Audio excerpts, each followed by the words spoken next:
क्या हो अगर एक ही हमले में मध्य पूर्व की सबसे ताकतवर शख्सियत खत्म हो जाए, लेकिन युद्ध रुकने के बजाय और तेज हो जाए। दुनिया की निगाहें इस वक्त टिकी हैं एक ऐसे देश पर जहां सत्ता सिर्फ कुर्सी नहीं, एक पूरी विचारधारा है। ईरान के सुप्रीम लीडर की मौत की खबर ने भू राजनीति में भूचाल ला दिया है। ईरान के supreme leader Ayatollah Ali Khamenei की मौत, फिर भी जारी युद्ध और अब सत्ता का अगला चरण कौन संभालेगा। ये मामला सिर्फ ईरान तक सीमित नहीं है, ये पूरे मध्य पूर्व, अमेरिका, इजराइल और दुनिया भर की राजनीति को प्रभावित कर रहा है। अमेरिका और इजराइल के संयुक्त हमले में ईरान के supreme leader Ayatollah Ali Khamenei की मौत हो चुकी है। सिर्फ वही नहीं, ईरान की सबसे ताकतवर force Islamic revolutionary guard core यानी कि IRGC के चीफ कमांडर मोहम्मद पाकपोर की भी मौत हो गई है। ये घटनाएं इतनी महत्वपूर्ण है क्योंकि ईरान में सुप्रीम लीडर का पद देश के राष्ट्रपति से भी ऊपर माना जाता है।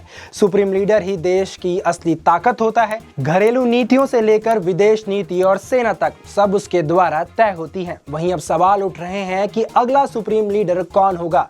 ईरान की राजनीति मिशनरी इस समय भारी बदलाव के दौर से गुजर रही है। अभी सुप्रीम लीडर के चुनाव तक व्यवस्था ऐसी ही चलेगी। ईरान के राष्ट्रपति मसूद पेजेशियन, ईरान के chief justice Ghulam Hossein Mohseni AGI और गार्डियन काउंसिल के एक मेंबर, ये तीनों मिलकर देश को अगला नेतृत्व देंगे। इसी बीच मोहम्मद अकबर देश के टेम्पररी लीडर की भूमिका संभालेंगे। पहले भी ईरान के अंतरिम राष्ट्रपति रह चुके हैं।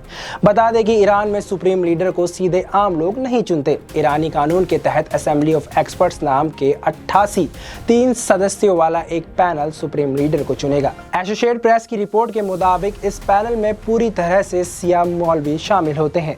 उन्हें हर 8 साल में आम लोगों द्वारा चुना जाता है।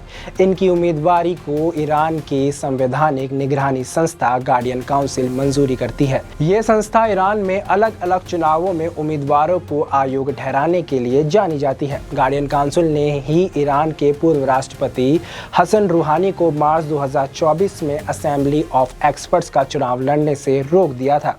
वहीं सुप्रीम लीडर की ताकत सीमाओं से परे होती है। सुप्रीम लीडर ईरान के पावर स्ट्रक्चर में सबसे ऊपर होता है। ये वही व्यक्ति होता है जो देश की मुख्य नीतियों को तय करता है। सेना का कमांडर इन चीफ होता है। इंटेलिजेंस और सिक्योरिटी ऑपरेशन को नियंत्रित करता है। जुडिशरी, सरकारी मीडिया, टीवी नेटवर्क के प्रमुखों को नियुक्त और हटाना इसी के अंदर होता है और गार्डियन काउंसिल के आधे मेंबर खुद चुनता है। मतलब कुल कंट्रोल राजनीति से लेकर सेना, न्याय व्यवस्था से लेकर चुनावों तक सब उसी के हाथ में होता है।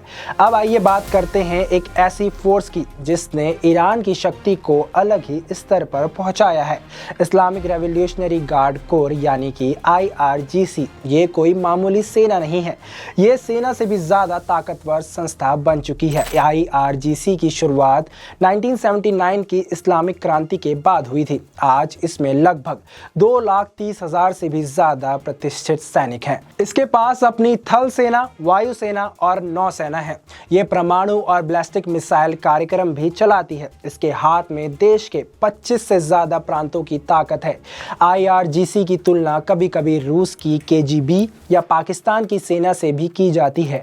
वहीं IRGC सिर्फ युद्ध शक्ति नहीं है, इसके पास व्यापार, निर्माण, इंजीनियरिंग और डिफेंस से जुड़ा बड़ा साम्राज्य भी है। कहा जाता है कि ईरान की अर्थव्यवस्था में IRGC का हिस्सा लगभग 1/3 है। कई एयरपोर्ट्स IRGC ही चलाती है। सरकारी निर्माण के ठेके भी IRGC की कंपनियों को मिलते हैं। मतलब राजनीति, युद्ध, अर्थव्यवस्था, IRGC का दखल हर जगह है। बता दें कि अमेरिका ने IRGC को चेतावनी दी है, हथियार डाल दो नहीं तो प्रमाण भुगतेंगे। लेकिन IRGC ने साफ कर दिया है, हम लड़ाई में नहीं झुकेंगे। IRGC को रेगुलर आर्मी से भी ज्यादा शक्तिशाली माना जाता है और जंग का असली चेहरा अब इसी फोर्स के इर्द गिर्द घूम रहा है। जब अप्रैल 2024 में इजराइल पर हमला तय किया गया तो ईरान ने सीधी अपनी नियमित सेना को जिम्मेदारी नहीं दी, बल्कि IRGC को ही ऑपरेशन के लिए चुना गया। वहीं अब ईरान की पॉलिटिकल जर्नी सबसे अहम मोड़ पर है। सुप्रीम लीडर के चयन की प्रक्रिया, अंतिम फैसला कौन लेगा और ये सब कैसे ईरान में स्थिरता या जंग को प्रभावित करेगा। पूरे विश्व की नजरें अब इसी पर टिकी हैं और सबसे बड़ी बात, ईरान की नई लीडरशिप केवल देश के लोगों की ही नहीं बल्कि पूरी दुनिया के लिए नतीजे रखती है। वैसे आप क्या सोचते हैं, आगामी समय में ईरान का नेतृत्व बदलने के बाद क्षेत्र की राजनीति कैसी होगी? क्या शांति की राह संभव है या युद्ध के तेज कदम और तेज होंगे? आज की इस वीडियो में इतना ही। मैं हूं अरुण और आप देखते रहें JHS न्यूज़।